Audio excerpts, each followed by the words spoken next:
Hi, this is Connie Cleveland. Today we're going to talk about heeling, teaching a dog to pay attention and keep paying attention during the heeling exercise. As I travel and teach around the country, it's clear to me that teaching a dog to pay attention during the heeling exercise remains the most frustrating aspect of dog obedience. A dog that doesn't pay attention is unable to maintain an accurate heel position and achieve the heeling scores of his attention-paying counterparts. How do you get your dog's attention? And more importantly, how do you maintain it? In this tape, we're going to talk about shaping the behavior. Let's call it what it is. We're basically bribing dogs to walk and look at us at the same time. This first little dog is Quill, a Cocker Spaniel, and I'm holding the treat right above his head, just trying to figure out where he's comfortable walking and looking at me at the same time. My rule is that if I can walk far enough to say "good dog" 3 times, he will have earned the treat. When you try this with your own dog, be sure that you praise him when he's looking and stop praising when he's not. Use your voice like a faucet, only turning on the praise when you're happy with his behavior.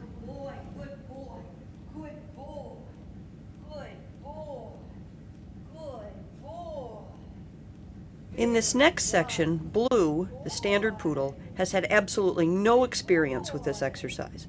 I begin by just standing next to him and letting him stand. He's showing me where he's comfortable holding his head.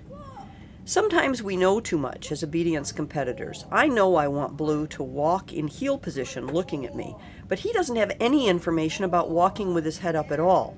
So I'm going to start by just having him walk toward me with his head up, just to give him the idea that moving his feet and looking up is a good thing. When I finally put him in heel position, for his first lesson, he's doing a really reasonable job.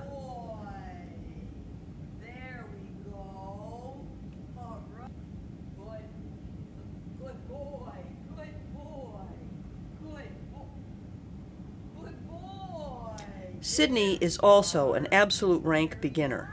And because she's so small, I use a long-handled spoon as an arm extender, and I put peanut butter on the end of it, so that I didn't have to bend over quite as far.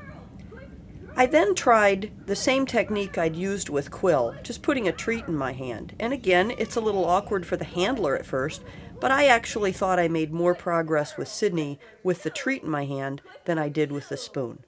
Either technique is worth trying if you're trying to get the attention of a small dog. Be careful that you don't become too concerned about exact heel position. That will come later. As in this next clip with Lenny, he's more experienced, and I'm able to walk slowly across my entire training room, standing up much, much straighter. Don't be afraid to start out at a slow. It gives you a chance to concentrate on what you're doing, and it gives the dog a chance to understand what you're asking of him.